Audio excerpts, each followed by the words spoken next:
Good evening, everybody. Thank you, Dr. Arizo. First of all, I would like to thank Dr. Wael because he came up with this idea that we should have a joint efforts in order to offer something different to our students. First of all, I would like to speak to you as a colleague, as an colleague. I graduated from MSM back in 2012. So probably I know some issues that you face right now, some of the challenges. So hopefully I will try to tab on these or tackle these issues, try to give you some hints, some tips. Hopefully they are quite helpful. So here the main idea is how to increase your research productivity. And by the way, congratulations. It's really an achievement to pass all these courses. You just have one step further and hopefully you will graduate. It's going to be a big achievement to have an MBA degree.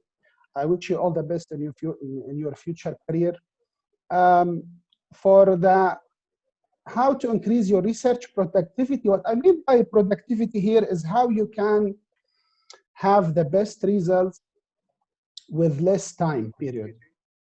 And it's about how you can work smart, not hard. This is one of the wisdom quotes I learned from Dr. Arizo, because when I started my PhD journey, she was telling me this all the time, how you can work smart, not hard. And hopefully we will try to, when you are going to start with your thesis, hopefully you are going to have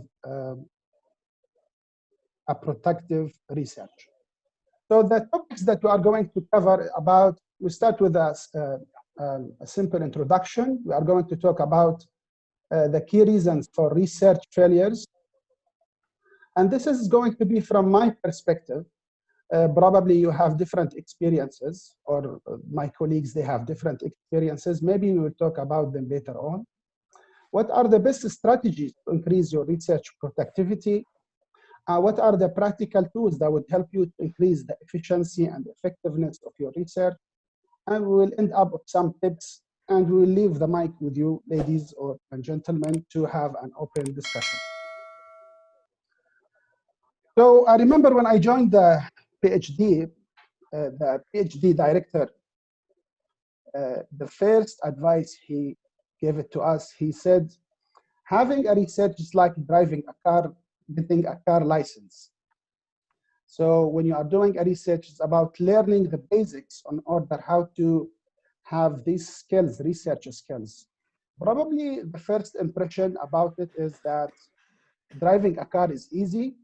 However, during the journey, you will face many challenges. You need to learn many skills in order to have a productive research. So the main idea is here to have a positive attitude. Always try to have this attitude, how to get new skills and research skills.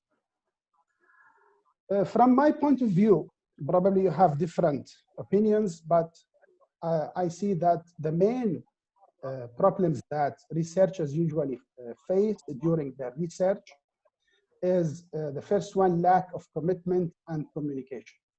What I mean by commitment here is that you are committed to give up some of your social life in order to dedicate it to research. You need to have more time management. Also, one of the major advice I received in my early research is to try to give up your social life. This is really important in order to give more time. As you know, when you studied economics or management, you need always to, because time is limited and you need to invest it into another thing in order to be more productive. What I mean by communication here, communicate with your supervisor and communicate with your colleagues. It's not enough to do it, although it is a lonely journey sometimes, it's really important to keep your supervisor up to date and also stick to the timeline that you have planned with your supervisor. And this will take us to the second point, ambiguous plan objectives. And probably you know, ladies and gentlemen, it's important here to have a plan. Whenever you have a plan, will save a lot of time for us. Always try to invest more time into the plan. Once you have a plan, you really can save some time into research, and you can have more productive research. Also, the objectives. Probably we all know about objectives. Objectives should be smart, specific, measurable, agreed with your supervisor, realistic, and also there is a time frame. It's not enough to have a goal like, okay, I want to pass, have an MBA thesis. It's important that it should be, you have steps to follow up. It's important that you have a timeline. It's important to measure your success by having a feedback from your supervisor. Also, it's important to learn new skills, especially for the methodology. And probably Dr. Wael will give you some tips on the methodology. The last one, I see it like sometimes I have read a couple of research that sometimes the skills, it's not the main obstacle for your research.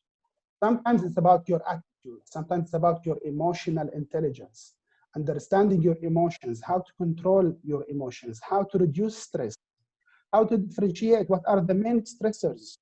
Stress, what mean the reasons that make you stress. When you procrastinate, sometimes you have late assignments, or you don't submit your project or chapter 1 or chapter 2. When you have a late submission, you are not following up with your timeline. This will cause stress to you. How can you deal with stress? How can you deal with the family issues? Maybe you don't have enough time for research. This is really important. You need to deal with it. I really encourage you to read more about emotional intelligence, how to reduce stress. This is quite helpful for your research productivity. Why did I start with failures? Because knowing your failures, it will help you a lot to avoid them. Avoiding these three main reasons will help you to be a successful researcher. Strategies to increase your research productivity. Probably different students or different researchers, they have different ways, different strategies. But the one I see it really from my own experience, usually I use the benchmark strategy, and probably you have learned it during your MBA courses. Benchmark, basically it's about, for example, here is an example of a table. If you are a carpenter and I came to you as a customer, I ask you to have a table for me, to design a table for me. How are you going to design this table? What's your strategy? So here is the idea here. The idea is that when you are going to have an MBA thesis, it's really important to benchmark your work with other theses. It's important to have to learn from other researchers. It's important to build on the shoulders of others, especially if you are focusing, for example, if you are focusing on a specific topic for banking industry or finance or entrepreneurship. These are important to download the best thesis or best research or best articles who talk about it. And hopefully I will show you some examples here. I will give you some practical solutions. So if we move on with the second point about systematic literature review, some students, they suffer from having, for example, hundreds or thousands of articles that they talk about your topic. This is a paper when I started to review the literature on the relationship between entrepreneurship and economic development in emerging economies, as a systematic literature review. This one of the early papers I worked on for the PhD symposium. To give you an idea about it, probably systematic review will help you to organize your papers, and you can follow. What I mean by systematic is that you follow up with certain steps. So for example, the first step is you set up the research objectives. The next step is defining the conceptual boundaries about the defining of entrepreneurship. Are you focusing on new startups? Are you focusing on opportunity entrepreneurs, necessity entrepreneurs? So here, by having the definition of the key terms, in this case, you are setting the boundaries of key definitions. Once you have the conceptual boundaries, you go with the, You start with the search boundaries, which journals you are going to focus on. This is an important website. I really encourage you, if you want to search about best articles, you go to Chartered Association of Business Schools. You just need to sign up with your name, profile, and you go to Academic Journal Guide. View the guide here. You press on it. And there you go. Here you show all fields you need. For example, you have different fields. Are you having a thesis on accounting? So are you having a thesis on business history and economic history, economics, entrepreneurship, finance? So for those who are interested in finance, for example, you can press on finance and they will give you the top journals who talk about the field of finance. As you notice here, there is different ranking. So here, this is the lower the rank is here. So in this case, if you go to, and even you have more pages. So the best journals in finance are the 4 stars. So you have Journal of Finance, you have Journal of Finance Economics, and Review of Financial Studies. My advice is, it's not, sometimes you don't find because sometimes here, the best journals, sometimes they discuss like maybe complicated topics. Probably what my recommendation is to go through also the lower ranks. Sometimes lower ranks also, they have good articles who talk about your topic. So in order to, as you can see here, you have many journals. Each journal, if you put your keyword for banking or finance or whatever, you will have hundreds, maybe thousands of articles. So in this case, you really need to be systematic with this. That's why we have what's called systematic. You have to, what are the search terms that you want to search for? So for example, I included here entrepreneurship, economic, and emerging or developing economies. Also, the cover period was from 2000 to 2015. This is probably long period. Maybe you can make it shorter for the past 5 years. After, maybe you have also exclusion criteria. So probably I exclude the papers who do not discuss the main relationship between entrepreneurship, economic development, and emerging economies. So here also you add your exclusion criteria. And what is the final result? It was analyzing 18 articles by using Web of Science. Maybe you have Scopus, maybe you have another website, Ethos, Emerald, and so on. So in this case, by having this, by having this systematic review, it will help you to organize your work. And also, whenever you download your articles, I really encourage you. So for example, this is the literature. I really encourage you to put them in themes. So for example, here my articles here talk more about culture, here talk about relationship between entrepreneurship and economic development. By organizing your articles and put them in themes, this will help you later on to go back to these articles. Once you have tens or hundreds of articles, it's not easy to find them. This is the context of GCC, institutional literature, and so on. Sometimes the articles are overlapped, but there is no harm from this. You can have your article in more than one folder. All right. So this is the systematic literature review. One of the ways, one of the strategies also to review the literature is what's called snowball literature review. Snowball, basically, you found a really interesting article. For example, here, Alvarez, for example. Alvarez here, 2014. This is the article of Alvarez. From Alvarez, he reviewed many articles. He offered a literature review for many topics or many articles related to my topics. And what was the result?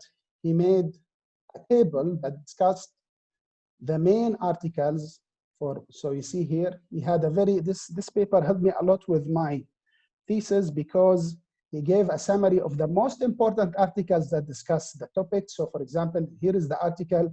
Most of these articles, I downloaded them And that's what we mean by snowball, which means you focus on one article or a couple of articles or maybe one thesis or a couple of theses.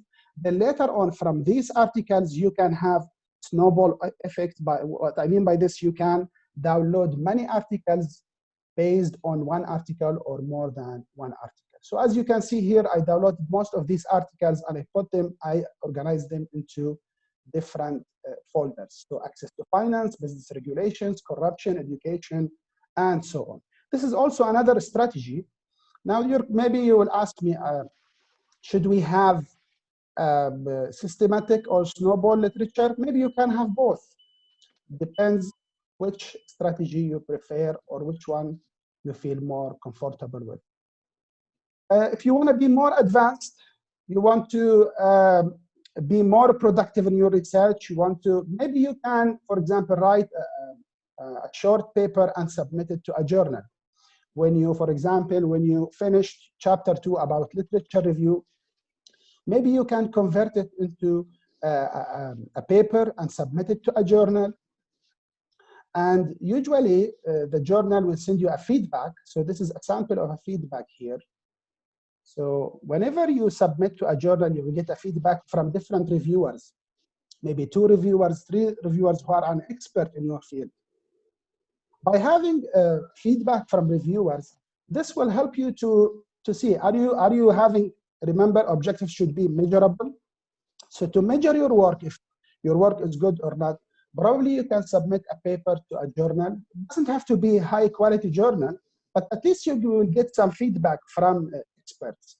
So here is some example. This is an example of a journal I submitted earlier, and I received a feedback from them. Then I responded to them and tried to modify my thesis based on the feedback I received from the reviewers.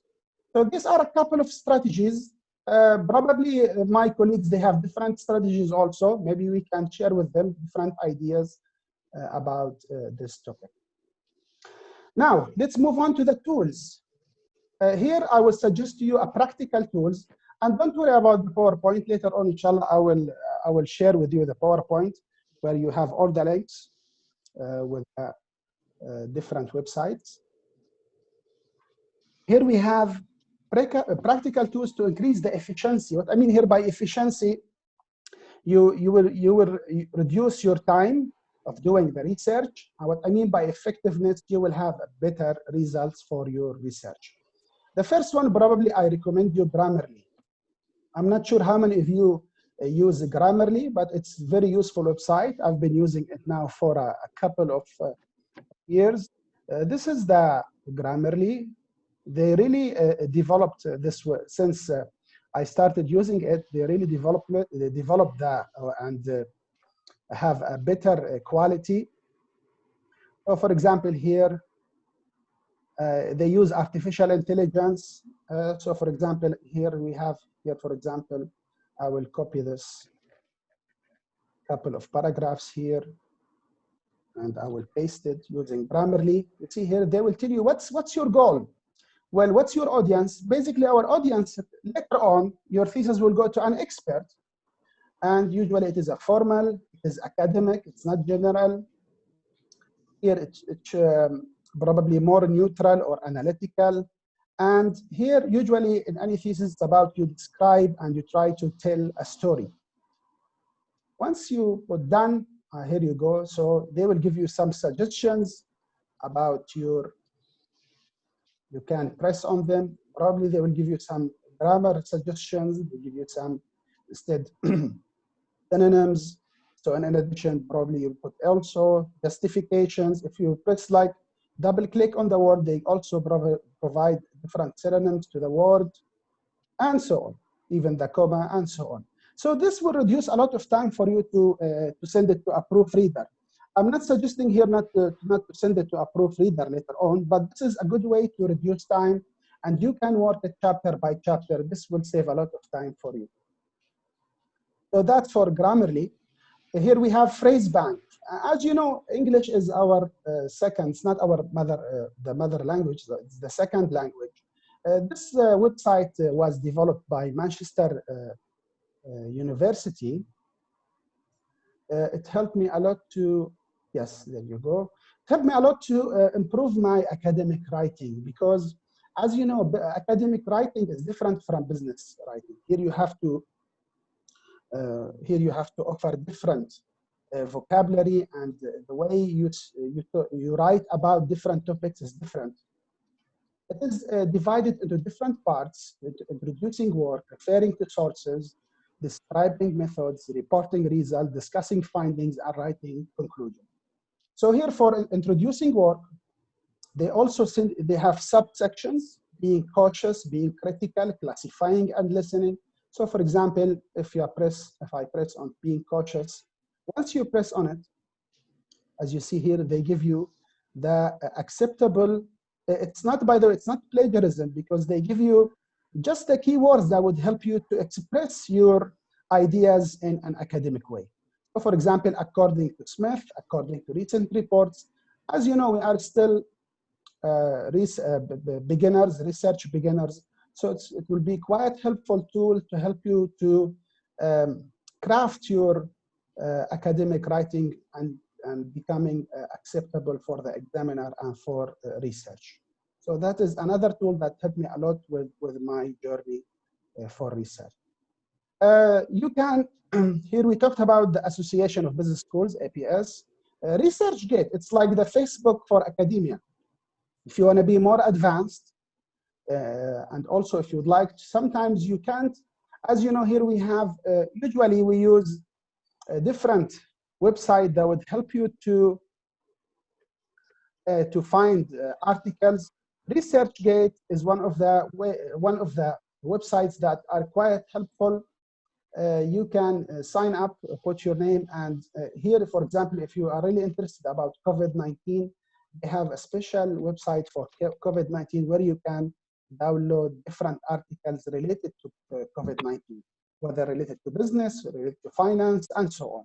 So that's one of the good tools besides Google Scholar. And besides, we have here, I think we have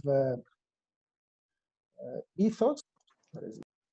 This is the e-thesis library for UK.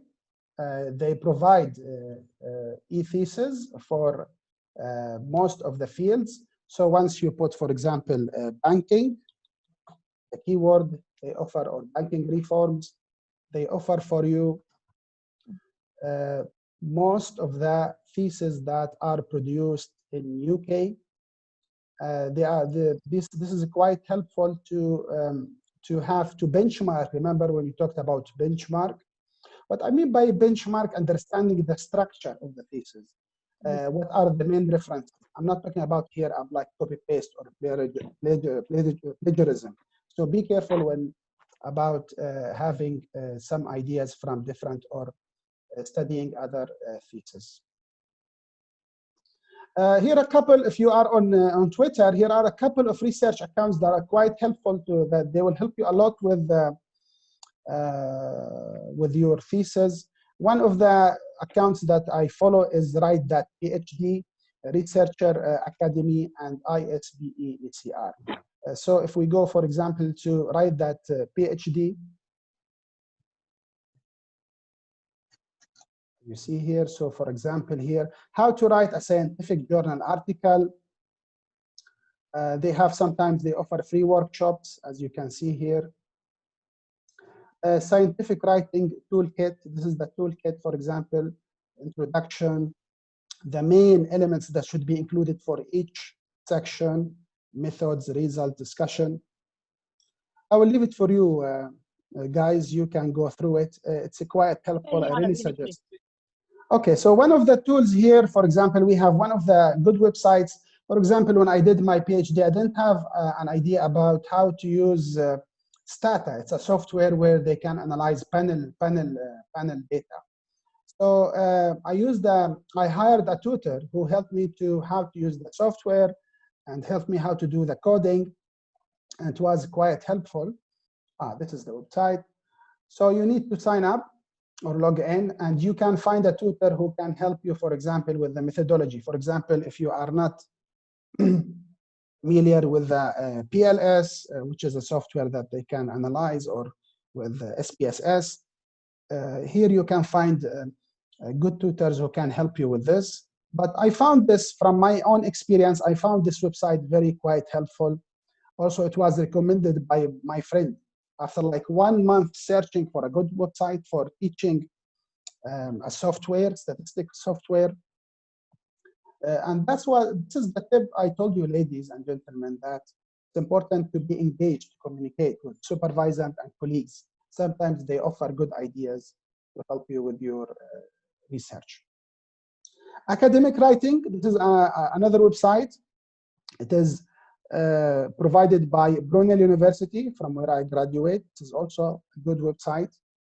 Yeah, there you go. ASK, Academic Skills Brunel. They teach you about getting started, writing process, being critical, structuring, dissertations, preparing for exams. It's very simple and easy to understand. I really encourage you to watch all the, and it's all, so for example, here, it's all they have YouTube links. So you press on it and they will guide you to take you to the link. So I really encourage you to use this website. It's a good start. It's a good start, especially for research beginners, to understand to help you with the writing process. We go back to the example of the table.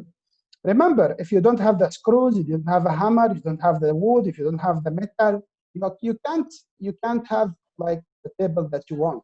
So it's important to have the tools that would help you to have a good, high quality table. Same thing with research. Try to use the best tools that would help you to conduct a productive research. It's okay. In the end, what I would like to tell you that sometimes it's important to learn how to say no. Say no to go out for family gatherings or to go out with friends. It's really important to dedicate more time for research. This 6 months that you are going to do research, it's a journey. Take it, have a positive attitude to it, enjoy the ride, try to communicate, have the attitude that you are going to learn new skills, and you will really enjoy it in the end. My advice is to engage with your colleagues. Don't be isolated from your colleagues. Probably they have new ideas or better ideas that would help you. It is important. Have a timeline with him. Also, whenever you write reports with your supervisor, write the minutes meeting and send it to your supervisor. Keep it in a folder, so whenever you have missed something, you can go back to the meeting and read what you have discussed with your supervisor. This is probably an important advice. It's a creative destruction process. What I mean by this is sometimes you build, for example, you submit chapter 2 to your supervisor. Your supervisor will ask you to rebuild it again. Don't worry about this. You need to have a positive attitude, because once you have this positive attitude, probably you will have something better. So it's always because usually when you submit something, you feel like, okay, I'm done with it. I don't want to do anything with it anymore. By having this attitude, it will not help you to develop your research.